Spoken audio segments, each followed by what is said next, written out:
Whether you're a skeptic or a believer, join me, Rob McConnell, as together we'll investigate the world of the paranormal and the science of parapsychology here on the X-Zone Radio TV show on XZBN and the X-Zone TV channel on Simul TV. Since 1990, the X-Zone Radio TV show has been the place where people dare to believe and dare to be heard.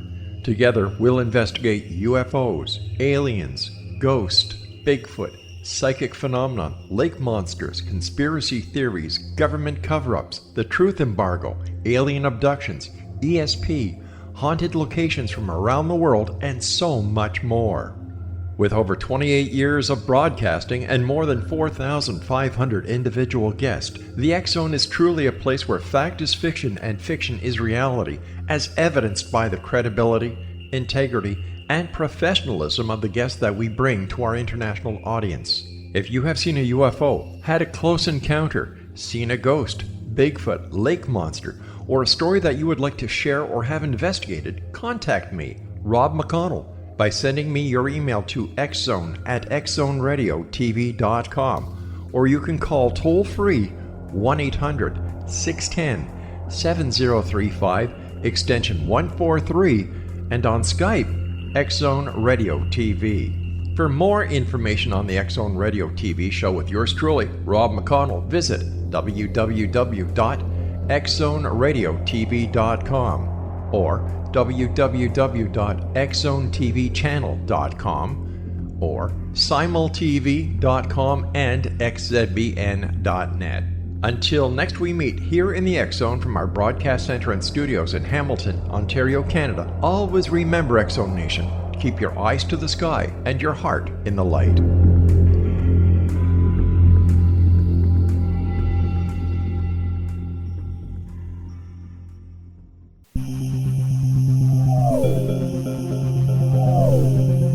This is A Different Perspective with Kevin Randle. Kevin is a retired United States Army Lieutenant Colonel who has studied UFOs for more than 50 years. His military training has provided him with unique insight into military operations and UFO research. Kevin has investigated many of the most mysterious cases and has been consulted for dozens of documentaries and been interviewed on hundreds of radio and television programs about UFOs. Considered to be one of the leading experts on the Roswell UFO crash, Kevin has written more than 25 books about UFOs, including Roswell in the 21st Century and Encounter in the Desert, a re-examination of the Socorro UFO landing. Now here's the host of A Different Perspective, Kevin Randle.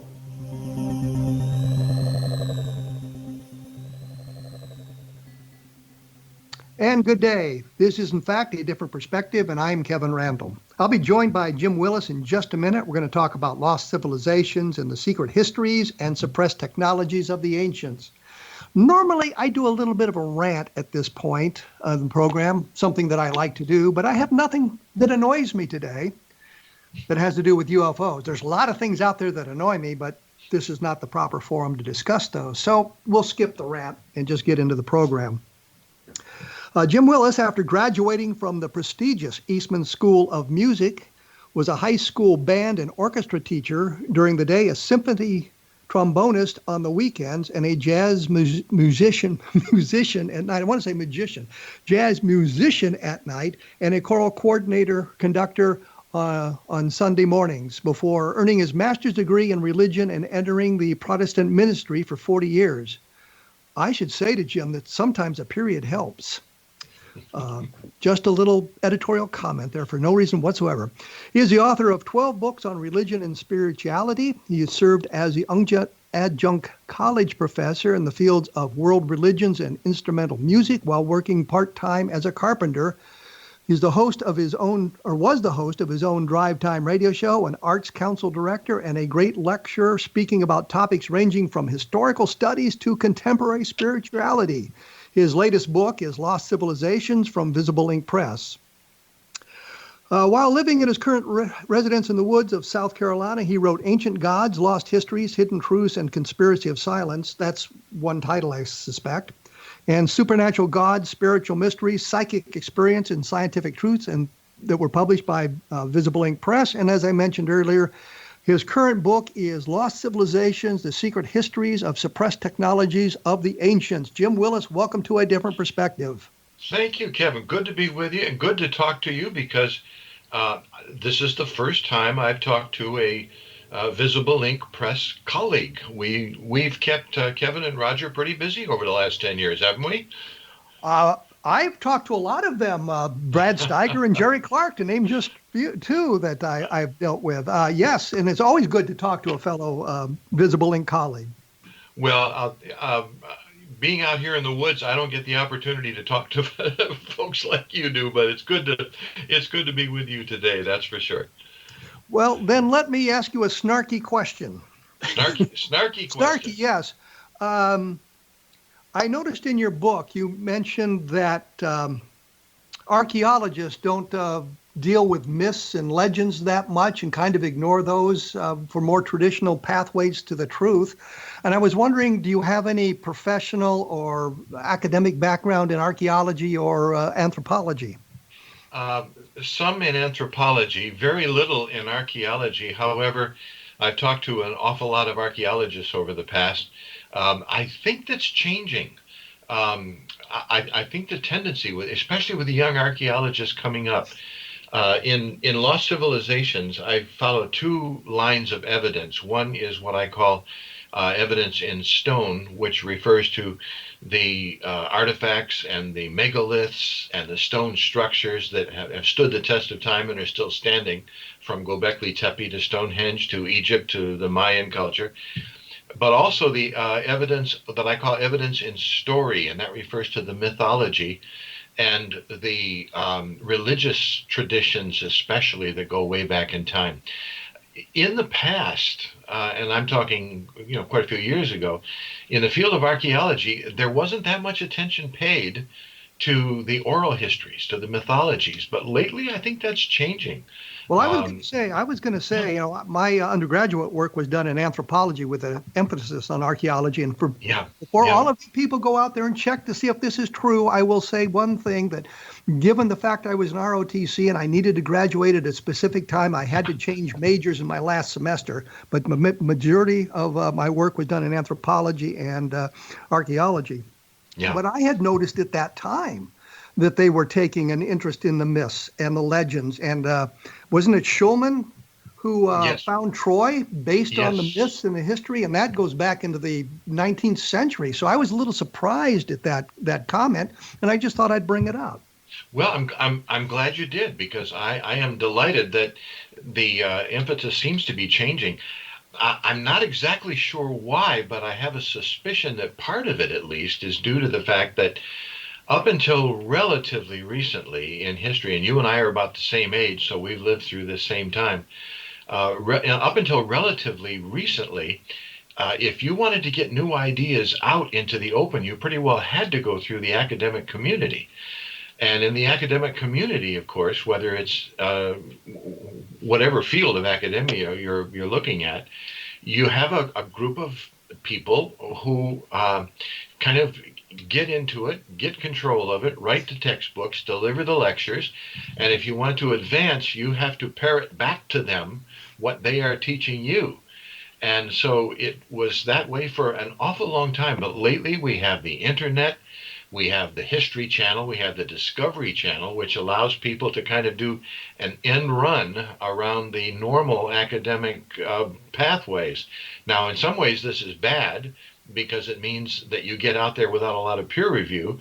And I'm sure we're all well aware, there's a lot of wacky, crazy theories on the internet and even on television. But it does allow people to have a voice, people to have a say. There's an archaeologist who's a friend of mine who is doing tremendous work with the university here in South Carolina down at a site down the Savannah River from us called the Topper Site. And as I won't give you his name right now, although he is retired, but I haven't asked him if I could say it, so I won't give his name. But he's the leading voice behind the Topper Site, which has found almost incontrovertible evidence that has been verified again and again by multiple scientific establishments and universities. that has pushed human occupation here along the Savannah River right in our backyard back to possibly as long as 50 to 55,000 years ago. Well, interesting. Wasn't some of the stuff that he found there related to the Clovis? Yes, that's Clovis what type of materials, which at one point in New Mexico, it's named for Clovis, New Mexico, which yes, that's right. You would know, but the audience may not. But it's a specific type of spear point or arrowhead, and Yes. he has found these things in South Carolina, which suggests a connection to France as opposed to something coming to. Yes, as a matter of fact, it goes. I'm sorry. Go ahead. Well, I just kind of instead of coming from Asia and down, that it suggests something that was coming from France at around the same time as a period. The Solutrean hypothesis. Yeah, we can get into that in a second. But what I was going to say is when I talked to him, he was deliberately a Clovis first guy. Now, Clovis first is the theory that held true for the last 50 years, maybe even 100 years in American history, that said the first people here in America came at the most around 16,000 years ago. And they came over the Siberian land bridge when the ice levels were soaking up so much water that there was a land bridge that ran from Siberia to Alaska and right down into the central heart of the American Great Plains. And since their particular point that they used was called the Clovis Point, and it was probably the first great American invention. It's a beautiful, beautiful rock point. But because it was found down near Clovis, New Mexico, these people were considered the first people here, and they were called the Clovis people. Well, the man who we're talking about, who is here in South Carolina, was a Clovis first guy himself all the time. But when he was digging at this Clovis site and finding all these Clovis points that go back 16,000, 20,000 years, he was moved by some examples up in Pennsylvania and other places in Peru and Oklahoma and Texas. He was moved to go a little bit deeper because these other places that he was studying seemed to have very good and very clear evidence that there were people here before the Clovis. So the Clovis first theory, which was holding sway in academia and still is in many cases, began to look a little bit risky. So he decided to dig deeper. And he told the people he was working with, he said, if we go deeper, we are risking our reputations because we will undoubtedly be criticized from all over if we say there was anything more than Clovis first in America. And so they did go deeper and deeper and deeper. And right now, as I say, they found evidence of human occupations here which predate Clovis by thousands of years. Instead of 16, 20,000 years, we're now talking 50 to 55,000 years. And then, well, of course, let me interrupt you here because I'm going to have to take a break. Okay. We're coming up on our first break. The book is Lost Civilizations, The Secret Histories and Suppressed Technologies of the Ancients. The website is www.jimwillis, all one word, all lowercase, jimwillis.net. So that you can take a look at some of his work. I'll have additional information up at www.kevinrandle.blogspot.com. And I think when we come back, I might change the tone of the conversation a bit and talk to you a little bit about the ancient astronaut theories. That's kind of the interest where we'd be going in this program.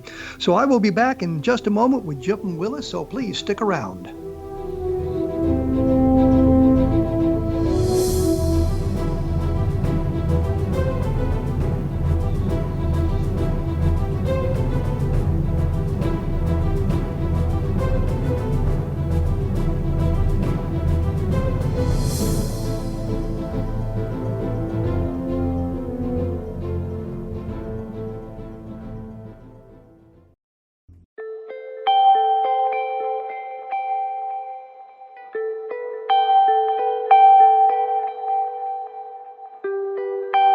It's hard to listen to the news without realizing we're living in volatile, unprecedented times.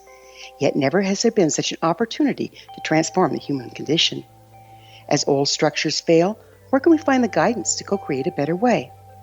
Find Your Path Home is an ever-evolving, leading-edge information, education, and healing resource center designed to support and guide you on your path to unity and enlightenment. Based on sound principles employed by shaman worldwide, we provide techniques that can support you through the current transitions. offering online shamanic classes, international long-distance shamanic healing sessions, complimentary Mission Evolution radio episodes and Stairway to Heaven TV vignettes, seminars, retreats, and much more. All of this can be found on findyourpathhome.com. So I was watching the X Zone TV channel last night when I was abducted by aliens, and they kept repeating to me over and over again, simultv.com, simultv.com. What's simultv.com? That's what I asked them. They had it written on the side of their UFO. How do you spell that? UFO. No, I mean simultv.com. simultv.com. simultv.com. Right. simultv.com. Interesting that you were abducted by aliens in a simultv.com UFO last night. Oh, yeah? Yeah. Now that you mention it, I remember now last night I was awakened from a deep sleep. My great-grandmother was standing there. She said she'd come from the hereafter to tell me about simultv.com. She even spelled it out for me. simultv.com, sonny boy. simultv.com. simultv.com, sonny boy. Wow. Yeah. Guys, you'll never guess what my psychic guru just told me. simultv.com. Exactly. Are you guys psychic too? Of course. We all know about simultv.com. simultv.com.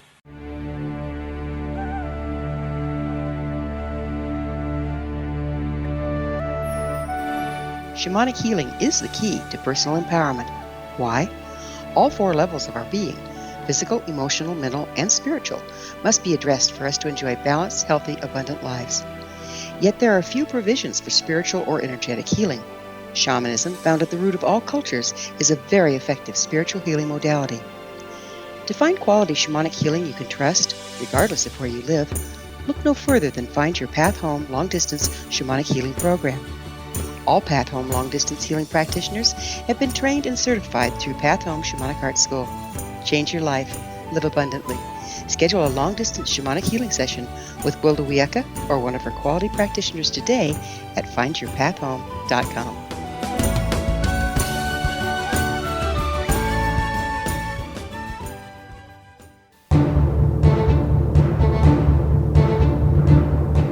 I am joined by Jim Willis. As I've said, he's the author of Lost Civilizations, The Secret Histories and Suppressed Technologies of the Ancients. And when we went away, we were getting a little bit deep, I think, into the esoteric of archaeology, talking about the Clovis points. And I understand what you're talking about because having studied archaeology, I was familiar with this. But I think we might lose some of the audience because of the technical nature of that. But I think it's sufficient to say that the history of the New World, as we understood it when we were in school and growing up, has changed significantly, and the occupation of the New World goes back much, much further than we thought, and there may be a connection to Europe, which I think are the important points. Mm-hmm. Yes. Yes. But we're talking about lost civilizations. And I was wondering if you had an opinion on the ancient astronauts theories that are prevalent on TV that you mentioned, the History Channel and Discovery and all of that. For probably the first 50 years of my life, maybe 55 years of my life, I was not a believer. Gradually, something began to change. I came across evidence that is ancient in origin and seems to be beyond anything that we have experienced here on Earth. Again, I go back to the stories, the oral histories, the texts that all seem to talk about the sky people, the Indians of the Southwest, where my wife and I lived for a while we were writing our book Armageddon Now, the end of the world A to Z, and we were talking to Hopi leaders and Zuni leaders. And they all talked about the Pleiades, and they've traced their ancestry from the skies. When we were living up in New England, we come across the red paint people who believed that their ancestors came from the skies. And I began to look at the texts of the Old Testament, the Jewish scriptures, which in Christianity we call the Old Testament. The texts that are there, that are accepted, that are in everybody's Bible, whoever's got a Bible at home listening to this, you can look up these texts and discover references to other texts and other people that are not described. People like Enoch, for instance, and the Nephilim, the sons of God who came down to earth to mate with the daughters of men. And they all seem to reference these texts. in our lifetime, in the Dead Sea and in Egypt, in Central America, in other places around the world, in Anatolia, we're coming across these texts that all seem to point a solid oral history that points us to the skies, that said we are not necessarily the first here on Earth, that perhaps something has happened. Our genes have been manipulated. We have had actual intercourse in the past. This is right from the Bible now in Genesis. Intercourse with the past about people who are can only be described as angelic beings. And when we put them together, it just seems to be some solid evidence to me that said our ancestors really believe we came from the skies. And the more I look and the more I discover places like Göbekli Tepe, we could get into that, Egypt, of course, and in the Mayan tradition and the Southwest tradition, and even here in South America, South Carolina, where we live, right on our property where we live, there are all of these signs that seem to point to the fact that we came or were manufactured, so to speak, by someone else. So in the last 15 years of my life, I found myself, much to my surprise. But you're talking about stories here. You're talking about oral traditions. You're not talking about any physical evidence. Well, I'm talking about mostly the stories, but there's physical evidence, and of course you would know a lot about more because you've written about more than this than I have. But the physical evidence seems to be here. Those mysterious, anomalous inventions, or the technologies that seem to have been there, that could only have come from somewhere else. Classic example: when I was over in Egypt, my first trip down into the pyramids, we're walking down, as all the tourists were, down into the pyramids, and I'm seeing these big electric cables going along the pathway on both sides, and they were to light up they were to feed electricity to all the lights that were making it possible for us to see. And so I began to wonder, how did the people get down in here? What was their light source? And so I asked the guide. I looked up at the ceiling. There was no soot. There was no evidence of smoke or anything from torches or anything like that. And I said to the guide, who was up until now had been very forthcoming, I said, how did they get down here without electricity? I don't see any evidence of torches. And he literally looked down at his feet, looked back at me, walked away as he said to me, well, they must have had some kind of light source.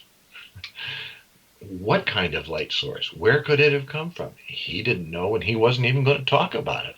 I couldn't find an Egyptologist over there who would talk about it. He said, well, obviously they did it, and that's as far as they can get. So I think the problem I have with this is that we're talking about an advanced civilization, I guess, influencing our evolutions, our building towards civilization. Why is it when they got to Earth, the only building material they could find was stone? No evidence of steel or that kind of construction, or good metallurgy, which you would expect a spacefaring race to have. That's a great question, and I have no answer for it. The best I can come up with was that they had a different kind of toolkit. We tend to say that past civilizations, if they were advanced civilizations, must have looked like us. They must have used generators. They must have used wires. They must have used phenomenal things. We didn't take that course in our civilization. We went the course of brute force with the lever and the wheel, and eventually into electricity, and then finally into nuclear power. And if they had a different kind of toolkit, if it was a mental toolkit, Dean Radin talks about a psychic toolkit. Dean Radin has been doing a lot of work on this out in California, trying to find the scientific evidence for what they call psi power, PSI or PSY, a whole psychic telekinesis there. Yeah, possibly something like that. Now, when you talk about it today, to many people it just sounds silly because we can't do that. And yet there is evidence that they did something different than us. Are those powers still latent in us? Man, I wish I had an answer. I just don't know. All I can do is look at the evidence and say, I don't understand it, but anything that's that important, I think deserves a lot more study. Well, I have a listener question that kind of fits into this. He was wondering about the transport of the giant stones, the blocks, and all of that. What at the Baalbek, Lebanon? Yes. At Baalbek, Lebanon, and he was wondering if you had any idea or insights on how they managed to cut, lift, and transport those stones. Not a clue, and as far as I can tell, nobody else does either. One of the largest human manufactured stone is in Baalbek in Lebanon. Others up in Anatolia. Next year, I'm leading a tour. We're going to the ancient sites in ancient Turkey, and I'm looking forward to that as well, because they did things that, quite frankly, without our technology, and sometimes even with our technology, simply defies belief. But there they are. They did it somehow. We know they did it. We just don't know how. I think we need to do a lot more study in this area. And I'm hoping, sometimes I wish for another 30 or 40 years so I could go back and do some of that study myself, rather than being toward the end of my life, rather than the beginning, because I think it's going to be a fascinating area of study in the years to come. But wouldn't you grant that our ancestors are very clever and Oh, yes. people, and they found ways to do things that the building of the pyramids, I think that's been pretty well explained how it was done. Not the big long ramp, but sort of a ramp around the pyramid as they dragged the stones up there. And it didn't require the number of people nor the slaves that had been claimed in the past. I think Egyptologists are now talking about a labor class, kind of a middle class that did that sort of work. I mean, are we suggesting that that would have been impossible for them to do without some kind of outside influence? When I was writing about the pyramids in Lost Civilizations, and even earlier when I wrote about supernatural gods, I spent a lot of time talking about that, because when I was in Egypt, I was trying to get to the bottom of all this. There are probably 6, maybe a dozen different theories about how the pyramids were built, and each one claims to be the way. And not one of them has been proven conclusively. For instance, this idea of building the circular ramp, that has all kinds of problems, because dragging those stones up a circular ramp, first of all, the ramp itself would have had to be more massive than the pyramid, and there's no evidence of that ramp being taken down and put or used in any other way. Secondly, I don't know what kind of a system they would have had for dragging those stones up, but I sure wouldn't want to have been underneath one of those stones if something happened and it started to roll backwards with gravity rather than against it. And the other thing is, once you get one of those stones up to the top of the pyramid, suppose you can get it up there, and suppose you can get it within a few inches of where it's supposed to go. You still have to maneuver this stone back and forth to get it so tight next to the one that's its neighbor. They have to be so tight you can't even get a piece of paper between them, and you can't get enough people around one of these stones to muscle up, to build up the manpower to maneuver this thing even 6 inches or 3 inches or even 2 inches. They're that heavy. So there's just no way of knowing. A lot of other ideas have been put forth. Well, let me interrupt here, because once again I'm up against the break. Okay. So we're gonna have to step away. I'm with Jim Willis. We're doing Lost Civilizations: The Secret Histories and Suppressed Technologies of the Ancients.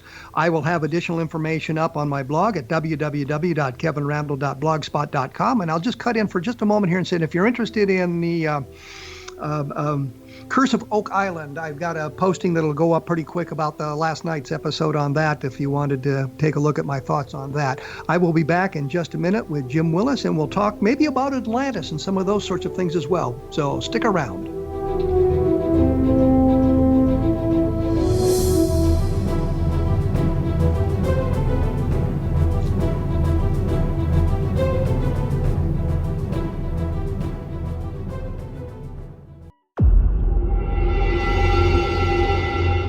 Whether you're a skeptic or a believer, join me, Rob McConnell, as together we'll investigate the world of the paranormal and the science of parapsychology here on the X-Zone Radio TV show on XZBN and the X-Zone TV channel on Simul TV. Since 1990, the X-Zone Radio TV show has been the place where people dare to believe and dare to be heard. Together, we'll investigate UFOs, aliens, ghosts, Bigfoot, psychic phenomenon, lake monsters, conspiracy theories, government cover-ups, the truth embargo, alien abductions, ESP, haunted locations from around the world, and so much more. With over 28 years of broadcasting and more than 4,500 individual guests, the X Zone is truly a place where fact is fiction and fiction is reality, as evidenced by the credibility, integrity, and professionalism of the guests that we bring to our international audience. If you have seen a UFO, had a close encounter, seen a ghost, Bigfoot, lake monster, or a story that you would like to share or have investigated, contact me, Rob McConnell, by sending me your email to xzone@xzoneradiotv.com, or you can call toll-free 1-800-610-7035, extension 143, and on Skype, X Zone Radio TV. For more information on the X Zone Radio TV show with yours truly, Rob McConnell, visit www.xzoneradiotv.com or www.xzonetvchannel.com or simultv.com and xzbn.net. Until next we meet here in the X Zone from our broadcast center and studios in Hamilton, Ontario, Canada, always remember, X Zone Nation, keep your eyes to the sky and your heart in the light.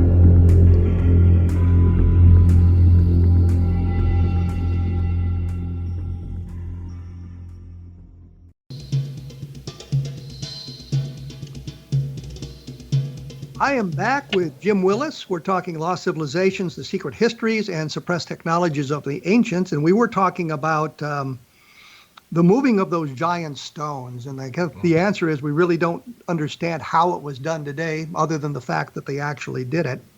And I've been kind of planning out the program as we, as I prepared for this for today. And I wanted to move on to Atlantis. And talk a little bit about that. But there was another question that popped into my mind is we talk about the ancient civilizations. We're always talking about something around 5,000 years ago, 10,000 years ago.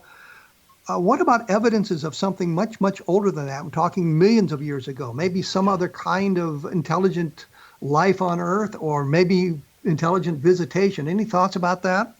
Yes, the same thing with my thoughts about ancient alien cultures or lost cultures here applies to that. I would not have pictured any kind of civilization beyond, say, 12, 13,000 years ago when the last ice age, the Younger Dryas, collapsed on us. I wouldn't have thought anything like that, but the more I began to study, the more I began to look deeper into history and discover all kinds of ideas about the possibilities that not only are we not the first, we're not even close to the first. We have what they call an event horizon, an archaeological or anthropological event horizon. We can look back 24, 40, 50, even 100,000 years. Beyond that, we just can't really see anything. There's been too much change in the earth. Anything that would have been built back in those times would have been really destroyed by now. So we can talk about human beings being 200,000, maybe even 300,000 years old. That's a drop in the bucket when you're looking at a 5 billion year old, almost 5 billion year old planet. And I find evidence in the strangest places. I was having reading about a conversation between two climatologists who were looking at ice cores from Greenland and who were looking at the atmosphere that was released when those ice cores were melted and to find out what the atmosphere of the Earth was like.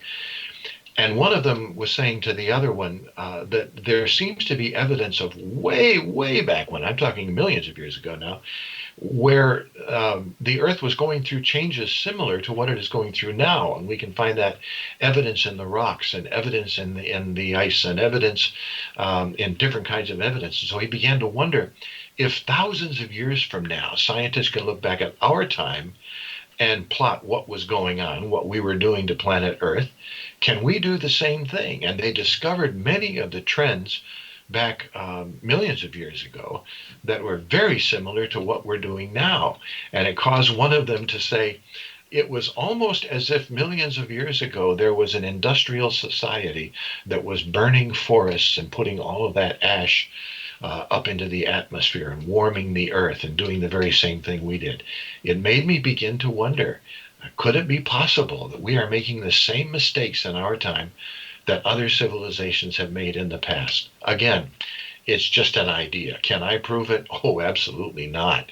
But there seems to be some kind of evidence, and more important, people in power seem to be, or in control, seem to be asking the questions. So I'm fascinated to see where this is going to go. Well, I have actually two thoughts on this. I remember when I was in grade school, and the teacher was introducing us to the concept of Greenland and said the Vikings had found Greenland, but they named it Greenland, even though it's covered in ice, because they wanted people to migrate there. But it was an ad campaign, yes, marketing. But with the retreating of the glaciers, they're finding evidence of Viking villages and Viking farms that were there 1,000 years ago, which suggests that the glacier advanced over them and forced the people away from Greenland. So I always wondered about that maybe the teachers didn't understand what was going on there.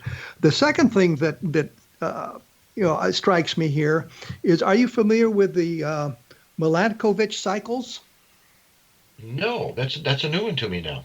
This is theories put out that the orbit of the Earth changes from circular to an ellipse and back to circular over a period of 100,000 years, and that the tilt of the axis progresses from about 22 degrees to 24 degrees, which would change the climate of Earth radically. Even that small percentage of change would change the axis of the Earth radically, which suggests that the climate changes and the things like that were not necessarily produced by any human interactions, as they suggest today, but was induced by the changing in the Earth orbit and the changing in the axis. That would also explain what they're finding now in Antarctica, down there where there must have been ice because of where it was, where it was geographically situated, must have been ice. And yet underneath some of that ice, they're starting to find fossil evidence of ferns and pine trees and things like that. How could that have possibly been at the South Pole of the United States? That would be of the world. That would be a fascinating thing. I'm going to have to look into that. But that was something that struck me that no one ever talks about when we're talking about climate change and those problems. This Milankovitch cycle seems to be an answer that would explain part of it. And there's absolutely nothing we can do about that. Yeah, because it's a natural progression. Yeah, there are maps of Antarctica that show the shoreline, which the Piri Reis map, for instance, made by the Turkish admiral on a hide that has been dated way back before anybody ever knew Antarctica was there. And yet he maps the shoreline. How could he do that? The shoreline would have been under ice during any kind of historic time. There's some controversy about that map, and one of the problems with it has the Amazon basin on it twice. Yeah. Which suggests that it's a combination of other things, that he was drawing a map from other maps, that he hadn't actually explored the coastline of Antarctica. Yeah, exactly. He even said that. He said this was a copy, and that's how the maps were passed down. So he was looking at something even much more ancient than the Piri Reis map. So once again, we're left with a great question, aren't we? How did they do it? We know they did, but how did they do it? Like I said, I wanted to talk a little bit about Atlantis, and we kind of moved away from that. I've always been a fan, well, not always, but I've been a fan of the Santorini explanation for Atlantis. That was the Minoan culture that exploded.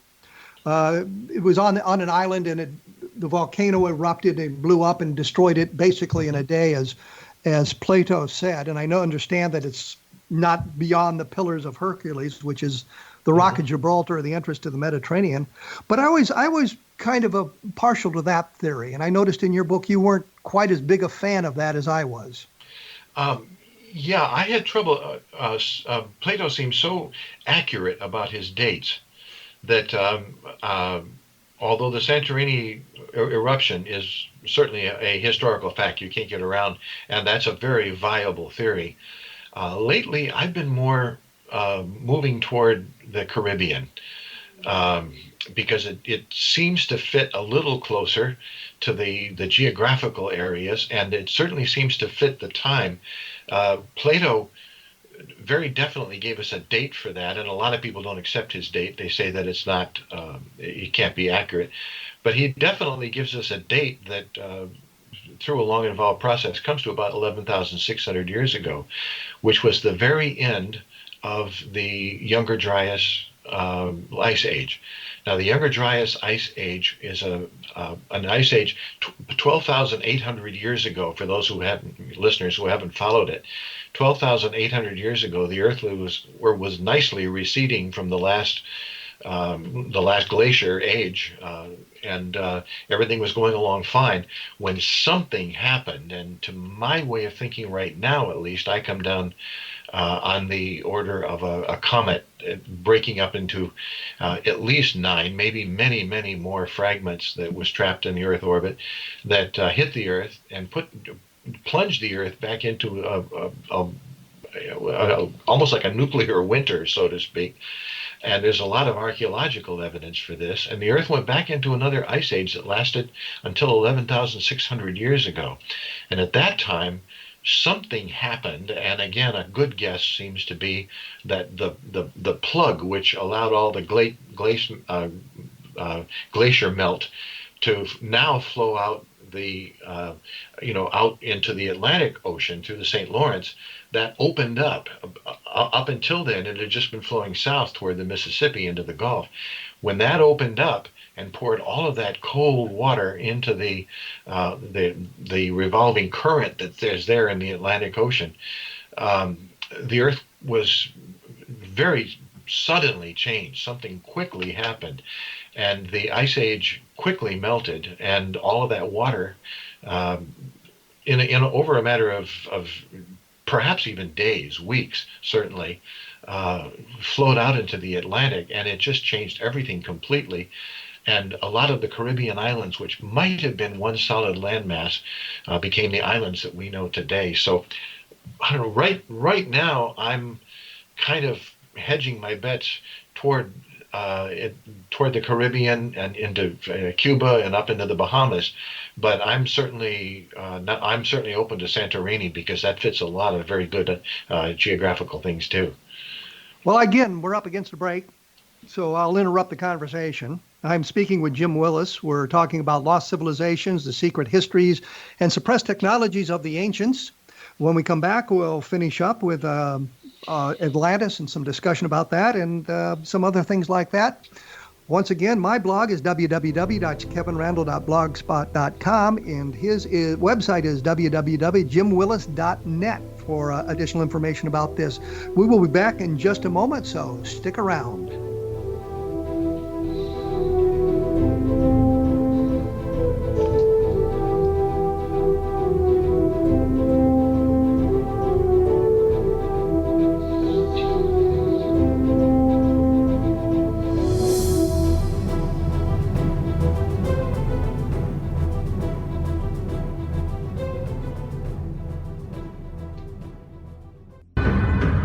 If you are looking for a safe, zero-calorie natural option to the harmful artificial sweeteners on the market today, Just Like Sugar is what you're looking for. Just Like Sugar is a wonderful natural alternative for those health-conscious people who choose a calorie-restricted diet with a great, pure, sweet flavor that tastes just like sugar. Just Like Sugar is a great natural option for people suffering from diabetes and may be useful in restricted diet programs where standard sugars are not allowed and does not cause a laxative effect of some other sweeteners. Just Like Sugar comprises a perfect blend of chicory root fiber, natural calcium, natural vitamin C, and Just Like Sugar's sweetness comes from the natural flavors from the peel of the orange.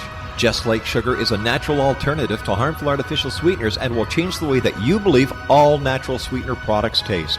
Just Like Sugar is available at your local Whole Foods markets, Wild Oats markets, Henry's, Sun Harvest, and many other fine natural food stores in the U.S., Canada, and worldwide. They are here, and they've been here for thousands of years, making their presence known in the shadows. They might be seen by a lonely motorist on a deserted road late at night, or by a frightened and confused husband in the bedroom he is sharing with his wife. But who are they? What do they want? Why are they here? Perhaps most concerning, has the government been aware of their presence all along? The new book by Ellie Marzulli, UFO Disclosure, the 70-year cover-up exposed, delves into the world of UFOs. Can full disclosure be soon? Order now and receive a free hour and 37-minute DVD on the UFO phenomenon. UFOs are real. Get both the book and the DVD, a $40 value, for only $19.99. To order your book and DVD today, go to lamarzulli.net. That's LAMARZULLI.net. You have heard of the X Zone? Now watch it on Simul TV, plus 500 video games, live TV channels, free video on demand, worldwide, and more. Does this sound like tomorrow's television? Well, it is, but you can have it today, right now. It is Simul TV. Simul TV offers what the others only wish they could provide. 15 exclusive channels like X-Zone, Sci-Fi, and Horror. We are worldwide. No other provider offers that. 500 built-in video games. No need to have an extra expensive system. We have them included. Free video on demand. Live streaming events from around the world, interactive online network, and much more. Tomorrow's TV today. Simul TV. Sound too good to be true? Well, it's not. You can have Simul TV today. Sign up at simultv.com. Do it today.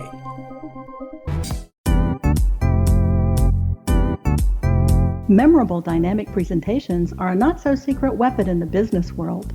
Do you have a powerful message that must be shared, but you haven't found a way to deliver that message? Do you want to be known as a top public speaker who gets amazing results? Are you ready to create and deliver your powerful message? Thomas Hides can help you create and deliver your speech to get the results you desire. Visit iconquality.com. Did you expect your business to flourish, but instead it plateaued or didn't get off the ground yet? Would you like to achieve massive goals and discover new sources of income within your business? When you're ready to experience that type of success with fast results, Cindy Hendricks is the business coach for you. Her work with entrepreneurs and business owners has been life-changing. To get you and your business where you want to be, go to imaginemoresuccess.com. Has the fear of public speaking stalled your business or personal life? What would you give to develop and maintain supreme confidence? Have an invaluable private program to always perform at your best. Imagine how you would feel. You can have all that and so much more today with Thomas Hides' life-changing course called Number One Fear Unleashed. Visit numberonefear.com and be liberated from your fear of public speaking.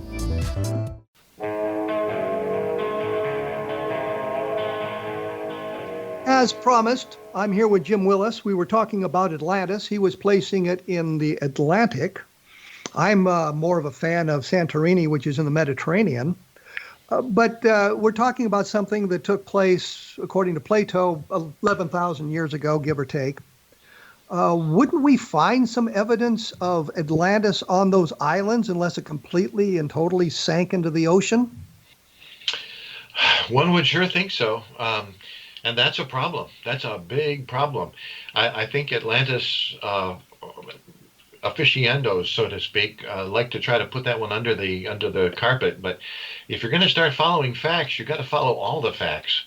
And the truth is, there just is no archaeological evidence. There's just a lot of subjective influence. 11,600 years ago, for instance, Göbekli Tepe rose at precisely the time when Plato says Atlantis happened. Göbekli Tepe rose out of a hunter-gatherer culture, as if those people one day decided to grow up, to wake up in the morning and start moving megaton boulders and build this unbelievable edifice, the first temple of our civilization that we know about, that is some 90 times bigger than Stonehenge. And all of a sudden, one day, even before the agricultural revolution, to feed this amount of workforce, all of a sudden it just arose. Who taught the people how to do that? Well, one possible thing might be that the survivors of the Atlantis tragedy, the survivors of whatever happened to destroy Atlantis, managed to fan out across the globe, and they found they landed in places like Egypt, which has traditions that they call the Zep Tepi, the first time, when they say that at the very beginning, and they're talking about 10, 11,000 years ago, people showed up in boats, they said, and talked about the destroyed civilization that was theirs, and they were now trying to jumpstart that civilization again at precisely this time in history. So that's one possibility. I'd love to say, once again, how many times have we said this in the last hour? I sure wish we knew, but right now, the actual archaeological evidence for a real Atlantis is hard to come by. Again, we have to go to the subjective oral histories. Well, didn't Edgar Casey talk about Atlantis re-rising sometime in the late 20th century? Yeah, that was interesting. He mentioned in the Bahamas it was going to come up in the 1960s, and sure enough, the very year that he pinpointed was the year that the Bimini Road was discovered. Now, is the Bimini Road a man-made structure underneath the ocean? It certainly seems to be man-made. Right now it's covered by the ocean, but it seems to lead right into the heart of where Atlantis would have been. A lot of people, however, who have dived, who done some diving in that area, say no, it's just natural. Others who dive in that area say no, it's definitely human-made. And away we go. But it was the very year that Edgar Casey said it would be found, and sure enough, that was the year the Bimini Road was discovered. So that's another one where the evidence is still out, and we're waiting. I have to throw in with the people who think it's a natural phenomenon, looking at some of the stuff I've seen about the Bimini Road and the wave actions, the way the thing could be created. So I throw in them that it's a Bimini Road. That Edgar Casey actually failed in his prediction. Well, there are a lot of people who would agree with you. That's for sure. It's a controversial issue. Well, let me just take a step back to the ancient astronauts. I'm looking at it from the point of view the ancient astronauts obviously were extraterrestrial beings, came from outer space, which of course would be like the gods and the angels coming down. And I'm not sure exactly where you came down on that idea. Well, I'm certainly open to that. There's two great theories, and depending on every other second Tuesday or something of the month, I'm on one and then I'm on the other. Certainly, I have to believe that the ancient astronaut theory is a viable theory, because as soon as we could do it, as soon as we approached the time when we could send out Voyager, for instance, as soon as we could do it, we sent out the famous golden record. We announced to the universe, here we are. And with the Carl Sagan's ideas about the picture of human and all the sounds from Earth and all that kind of thing, as soon as we were technically capable of doing it, we reached out to the heavens and said, we're here. Are you out there? And it was deliberately intended to be found by somebody if intelligent life is out there. If we did that, I've got to believe that sentient life of any kind in this huge cosmos, of which there's just so much evidence that there is life out there, statistical evidence. If we did it, I've got to believe they did it. But the other side of that coin seems to be, and anthropologically speaking, that when the cultural elements of something are available, the invention will be made. I think of Hero and the ancient Egyptian hero, who invented a steam machine, or steam engine, which they had no use for. They didn't apply it because they had other ways of doing the tasks that the steam engine can do. He didn't think beyond it, but he was able to create it. I think of the Baghdad batteries, which the cultural elements to create those existed, so they created them, but we don't understand exactly what they were used for. Maybe electroplating, I don't know for sure. But it just seems to me we're talking about the idea that the cultural elements existed for an invention, and that's kind of what you're saying there. The other side of that coin on Voyager is they don't expect it to reach another planetary system for 80,000 years. Yeah, yeah. So is it going to be able to survive the rigors of deep space? And is an intelligent beings find this thing? Are they going to be able to decipher it and figure out how to make the record play? Yeah. Yeah, it's unbelievable, isn't it, that we are a species that is so unbelievably curious, and you've got to ask what other kind of curiosity is out there in the universe, and are they looking for us? Of course, there's old Fermi and his idea. If ancient aliens are out there, where are they? And I spent a lot of time in the book answering, trying to come up with ways to look at that question, the Fermi paradox. So, boy. For the listener, the Fermi paradox is, he asked the question, if there's other life in the galaxy, why aren't they here yet? The postulation being they would be older than we are because we're orbiting a rather young star. Yes, yeah. And perhaps they are here. Who knows, There's an awful lot of sightings, as you well know, more than anyone else. An awful lot of sightings, an awful lot of stories.